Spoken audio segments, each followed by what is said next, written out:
I'm going to be reacting to a creepypasta reading by the Shadow Reader. And in case you can't tell by the video, this is a creepypasta reading of the story Little Bear and the Rainstorm Night. Now, before I actually do the reaction, I want to clarify something. I actually wrote this creepypasta. Why, you might ask? Because there's actually a Little Bear episode that aired about 25 to 26 years ago in 1994 and or 1995 when the show was starting to air on Nickelodeon way back years ago. However, originally the first episode was titled What Will Little Bear Wear? However, when the show aired, it actually aired an episode that, to my knowledge, is titled Little Bear and the Rainstorm Night.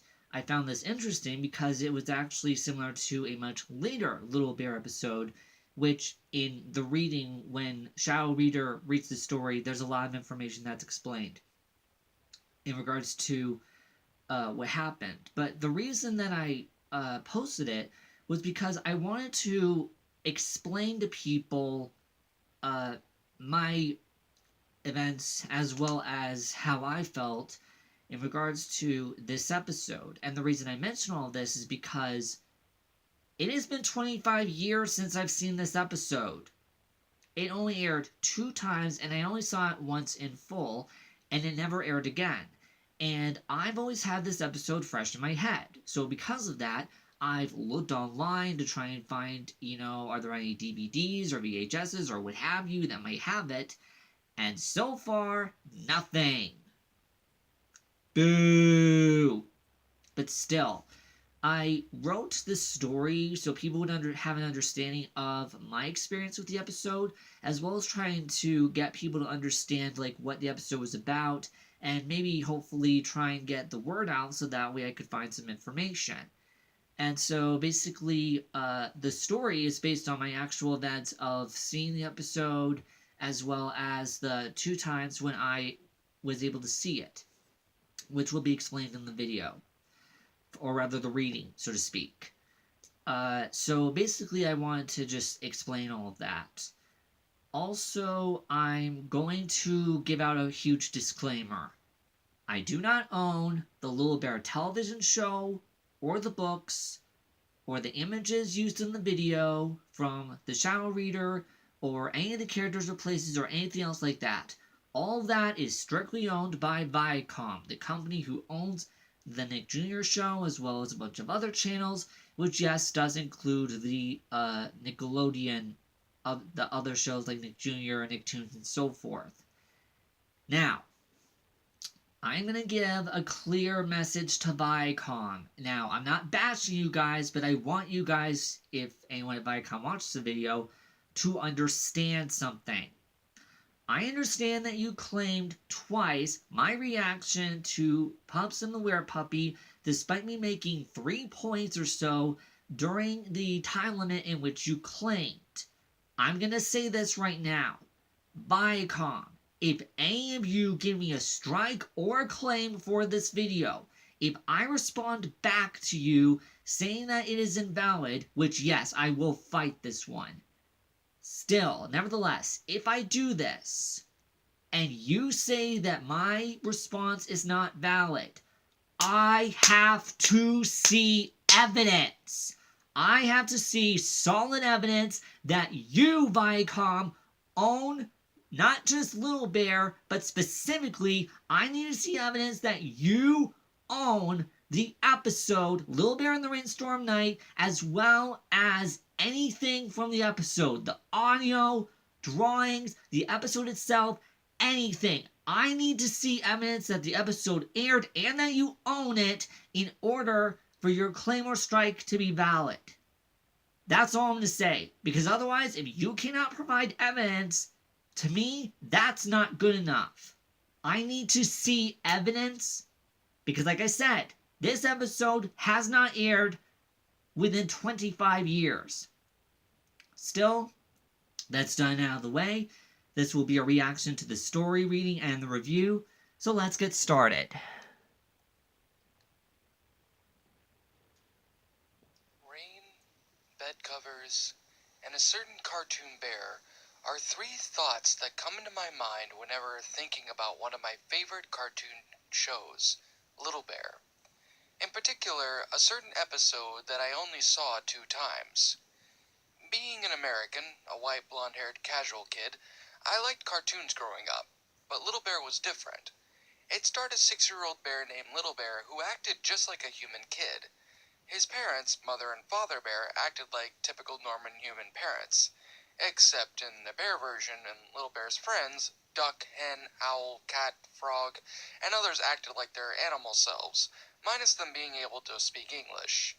However, one episode always stood out to me, the pilot episode, which I later found... Loser buys lunch. Hold on. Okay, Jack. Sorry about the ad. Hold on. However, one episode always stood out to me, the pilot episode, which I later found out was titled Little Bear and the Rainstorm Night. What I loved about the episode was that it actually was quite different from most Little Bear episodes, but was still straightforward. The storyline went like this. It's storming outside, and Little Bear wakes up scared. He hides under his red bed covers several times, obviously afraid of the storm, before falling out of his bed, still under the red covers. After struggling a bit, Little Bear then gets out of his red covers and runs into Mother Bear and Father Bear's bedroom, before he climbs and gets into their bed. Little Bear must have wanted to sleep with Mother Bear and Father Bear to get some kind of comfort during the storm, and also try and get back to sleep. While trying to sleep, however, Little Bear continues to be scared of the storm, noticeable by the thunder and lightning flashes. With the lightning flashes lighting up objects and displaying shadows in the room. Overwhelmed by fear, Little Bear hides under Mother Bear and Father Bear's green bed covers, which are big since the bed I think was like a queen-size bed, That's but guess. snuggles under the covers, trying to get some relief from the storm. As Little Bear hides, he continues to struggle under the green bed covers, moving around and filling his arms and body, Flailing. while trapped under Mother Bear and Father Bear's green covers. Eventually, Little Bear falls off the bed, still trapped under the green covers. Mother and Father Bear, however, continue sleeping. Little Bear struggles a little more before he gets out of the green bed covers, runs back into his bedroom, pushes his red bed covers over his bed, goes under his red bed covers, and goes to sleep in it. Not only was this a simple Little Bear episode, but was even followed by the supposed pilot episode, What Will Little Bear Wear? I had only been able to see the episode once in full due to the advertising of the Nickelodeon channel advertising Little Bear's shows at times. After that day, however, I only saw a part of it the other time. A few months had passed, and I gotten home from the grocery store with my parents and went to go watch TV. After turning the TV on, I flipped through the channels and I realized I didn't check Nickelodeon yet. Sure enough, I flipped to the channel and saw the last minute or two of Little Bear and the Rainstorm Night. Dang it! I remember thinking to myself as the episode ended and moved on to the next one. If only I had checked the Nickelodeon channel first, then I could actually have seen half of the episode. Sadly enough, I never really saw it again. On. Sorry about that. I don't know why these ads keep popping up, but let's continue. Years later, the pilot Little Bear episode was still fresh in my mind. I looked online in many places as I could, but there was no luck. The only episode that did come close to retelling the same storyline, but was also different, was the Little Bear episode Under the Covers. The episode was about Little Bear playing around under his bed covers after Mother Bear joking about bed bugs. Bed bugs. Of course, Little Bear also went to Mother Bear and Father Bear's bedroom and played around with them, as well as having tickle fights and catching pretend bed bugs under the bed covers. The episode ended with all of them going back to bed in their respective bedrooms, and there was no thunderstorm. I still love that episode, but still wished I could see the original plot. I don't know if Under the Covers replaced Little Bear and Rainstorm Night, but I can't confirm it. Just a guess. I even posted the plot on the official Little Bear wiki website to see if anyone could find it or have information about it. Ironically enough, it also got posted on the Lost Media wiki site too. I thought it might help me more, but still, even with users getting interested in it, there was still no luck. True story. Luckily, I found a thrift store not too far away from my house, and received some Little Bear VHS tapes from there. Hopefully it's on one of those tapes, or in the worst case scenario, it isn't. To this day, I'm still looking for the information about that Little Bear in the Rainstorm Night episode. Pictures, audio, video, drawings, etc. I know it exists. I've seen it. And I wouldn't lie about something like this. I just have to keep looking. Hopefully if I contact Viacom, or someone can give me some clues about the episode, I'll find it. I just have to keep looking. I still dream of the day where I'll watch the entire episode again, and watch Little Bear trying to find comfort from the rainstorm at night, while struggling under his parents' green bed covers. I still have yet to get any info from Viacom about that, by the way. And that, my little shadows, was Little Bear and the Rainstorm Night, a Little Bear Lost episode creepypasta. My final thoughts on the story? I'm impressed. I am genuinely impressed with how this story went. Wow. This was good. This was a really good Lost episode creepypasta. I mean, everything that was described in this was completely and utterly believable. The actual, the protagonist actually has some sense in his brain, or her brain, not really sure, to do things in a very realistic manner. Duh. And to make matters even better, the actual episode is very believable for a Little Bear episode. And it really makes me wonder, what caused this episode to only be aired only a few times? Exactly! Is it the subject matter, perhaps? With the thunder and lightning and things of that nature? Doubt it. I mean, it's rather unfortunate to say, but many shows like this, especially like shows like Caillou and many others, have had episodes that were particularly banned due to things of that nature being deemed too frightening for younger viewers, which I think is ridiculous, but still.